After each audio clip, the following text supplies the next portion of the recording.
Friends, ನಾನು ಇವತ್ತಿನ ವಿಡಿಯೋದಲ್ಲಿ ಕನ್ನಡ ಗ್ರಾಮರ್ಗೆ ಸಂಬಂಧಪಟ್ಟಂಥದ್ದು ವಿಡಿಯೋ ಮಾಡ್ತಾ ಇದ್ದೀನಿ. ಆ ಗ್ರಾಮರ್ ಯಾವುದಪ್ಪ ಅಂತಂದ್ರೆ ನಾಮಪದಗಳ ಬಗ್ಗೆ ಈ ವಿಡಿಯೋದಲ್ಲಿ ನಾನು ಹೇಳ್ತಾ ಇದ್ದೀನಿ. ನೋಡೋಣ ಬನ್ನಿ. ಫಸ್ಟ್ಗೆ ನಾಮಪದ ಎಂದರೇನು ತಿಳಿದುಕೊಳ್ಳೋಣ.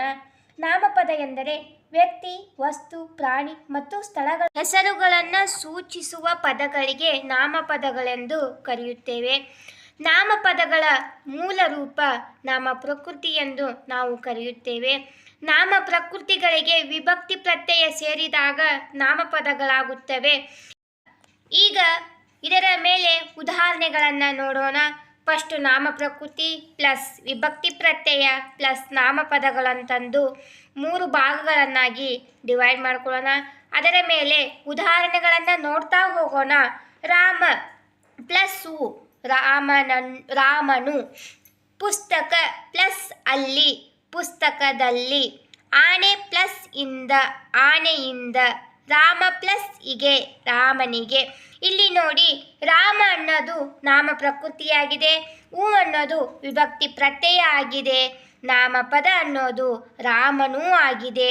ಹಾಗೆ ಪುಸ್ತಕ ಅನ್ನೋದು ನಾಮ ಪ್ರಕೃತಿಯಾಗಿದೆ, ಅಲ್ಲಿ ಅನ್ನೋದು ವಿಭಕ್ತಿ ಪ್ರತ್ಯಯವಾಗಿದೆ, ಪುಸ್ತಕದಲ್ಲಿ ಅನ್ನೋದು ನಾಮಪದವಾಗಿದೆ.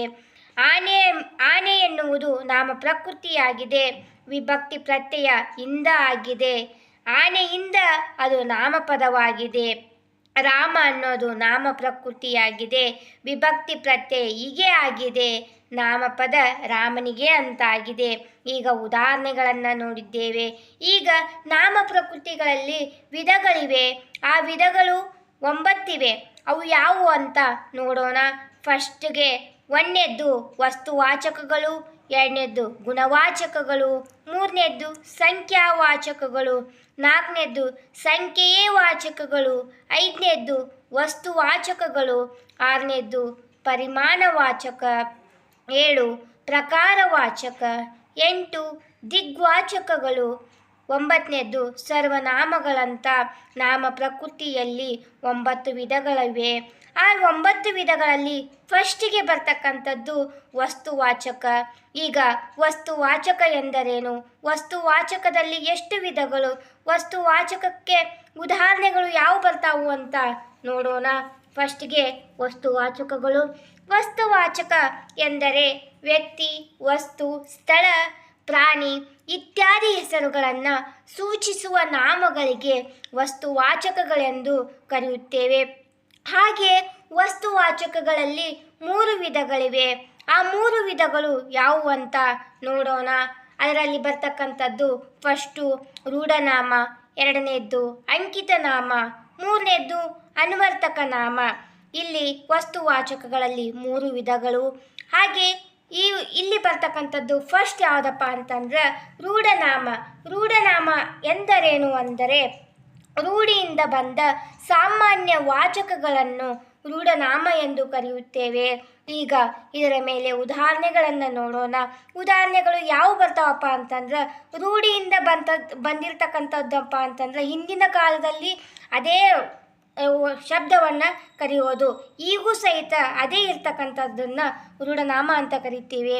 ಅವು ಯಾವಪ್ಪ ಅಂತಂದ್ರೆ ಅರಸ, ನಾಯಿ, ನದಿ, ಪರ್ವತ, ಬೆಟ್ಟ, ಗುಡ್ಡ, ದೇಶ. ಇವಕ್ಕೆ ಇನ್ನೂ ಸಹಿತ ಹೆಸರುಗಳನ್ನು ಚೇಂಜ್ ಮಾಡಿಲ್ಲ. ಹಿಂದಿನ ಕಾಲದಿಂದಲೂ ಇವೇ ಹೆಸರುಗಳನ್ನು ಕರಿತಾ ಇದ್ದೀವಿ. ಇವು ರೂಢನಾಮಕ್ಕೆ ಉದಾಹರಣೆಗಳಾಗಿವೆ ಎಂದು ನಾವು ಹೇಳಬಹುದು. 2ನೇದ್ದು ಅಂಕಿತನಾಮ. ಅಂಕಿತನಾಮ ಎಂದರೆ ಇಟ್ಟಂಥ ಹೆಸರುಗಳಿಗೆ ಅಂಕಿತನಾಮ ಅಂತ ಕರಿತೀವಿ. ನೋಡೋಣ ಬನ್ನಿ. ಒಬ್ಬ ವ್ಯಕ್ತಿ ಅಥವಾ ಒಂದು ಪ್ರದೇಶವನ್ನು ಗುರುತಿಸುವುದಕ್ಕೆ ವ್ಯವಹಾರದ ಉಪಯೋಗಕ್ಕೆ ಇಟ್ಟಂತಹ ಹೆಸರುಗಳಿಗೆ ಅಂಕಿತನಾಮ ಎಂದು ಕರೆಯುತ್ತೇವೆ. ಈಗ ಉದಾಹರಣೆಗಳನ್ನು ನೋಡೋಣ. ಹಿಮಾಲಯ, ಕಾವೇರಿ, ಸಹ್ಯಾದ್ರಿ, ಗೋವಿಂದ, ಸೀತೆ, ರಾಮ, ಲಕ್ಷ್ಮಣ, ಮಾರುತಿ ಮುಂತಾದವುಗಳು ಹೀಗೆ ಅಂಕಿತನಾಮಕ್ಕೆ ಉದಾಹರಣೆಗಳಾಗಿವೆ. ಈಗ 3ನೇದ್ದು ಬರ್ತಕ್ಕಂಥದ್ದು ಅನ್ವರ್ತಕ ನಾಮ. ಅನ್ವರ್ತಕ ನಾಮ ಎಂದರೆ ಅವರ ವೃತ್ತಿ ಮತ್ತು ಅವರ ಸ್ವಭಾವಗಳಿಗೆ ಅನುಗುಣವಾಗಿ ವಾಡಿಕೆಯಿಂದ ಬಂದಂಥ ಹೆಸರುಗಳಿಗೆ ಅನ್ವರ್ತಕ ನಾಮಗಳು ಎಂದು ಕರೆಯುತ್ತೇವೆ. ಈಗ ಅನ್ವರ್ತಕ ನಾಮಕ್ಕೆ ಉದಾಹರಣೆಗಳನ್ನು ನೋಡೋಣ. ಉದಾಹರಣೆಗಳು ಯಾವುವು ಎಂದರೆ ಬಡಿಗ ಆಗಿರ್ಬೋದು, ಕುಂಬಾರ, ಕುಂಟ, ಮೂಕ, ಕಿವುಡ, ಶಿಕ್ಷಕ, ವೈದ್ಯ, ಹೀಗೆ ಅವರ ವೃತ್ತಿಗೆ ಸಂಬಂಧಪಟ್ಟಂಥ ಹೆಸರುಗಳನ್ನು ಹೇಳ್ತಾ ಹೋಗೋದನ್ನು ಅನ್ವರ್ತಕ ನಾಮ ಅಂತ ನಾವು ಕರಿತೇವೆ. ನಾನು ಈ ವಿಡಿಯೋದಲ್ಲಿ ನಾಮಪದ ಎಂದರೇನು, ನಾಮಪದಕ್ಕೆ ಉದಾಹರಣೆ, ನಾಮ ಪ್ರಕೃತಿಗಳಲ್ಲಿ ಬರ್ತಕ್ಕಂಥ ವಿಧಗಳು, ಆ ನಾಮ ಪ್ರಕೃತಿಯಲ್ಲಿ ಬರ್ತಕ್ಕಂಥ ಫಸ್ಟ್ಗೆ ಬರ್ತಕ್ಕಂಥದ್ದು ವಸ್ತುವಾಚಕ. ವಸ್ತುವಾಚಕ ಎಂದರೇನು, ವಸ್ತುವಾಚಕದಲ್ಲಿ ಬರ್ತಕ್ಕಂಥ ವಿಧಗಳ ಬಗ್ಗೆ ಎಂದರೇನು ಮತ್ತು ಅದಕ್ಕೆ ಸಂಬಂಧಪಟ್ಟಂಥ ಉದಾಹರಣೆಗಳನ್ನು ಹೇಳಿದ್ದೇನೆ. ಮುಂದಿನ ವಿಧಗಳನ್ನು ಈಗ ನೆಕ್ಸ್ಟ್ ವಿಡಿಯೋದಲ್ಲಿ ನೋಡೋಣ. ಈ ವಿಡಿಯೋ ಏನಾದರೂ ನಿಮ್ಗೆ ಇಷ್ಟ ಆದರೆ ಲೈಕ್ ಮಾಡಿ, ಶೇರ್ ಮಾಡಿ, ಕಮೆಂಟ್ ಮಾಡಿ, ಹಾಗೆ ಸಬ್ಸ್ಕ್ರೈಬ್ ಮಾಡಿಕೊಡ್ರಿ. ಈ ವಿಡಿಯೋನ ನಾನು ಇಲ್ಲಿಗೆ ಮುಗಿಸ್ತಾ ಇದ್ದೀನಿ. ಧನ್ಯವಾದಗಳು.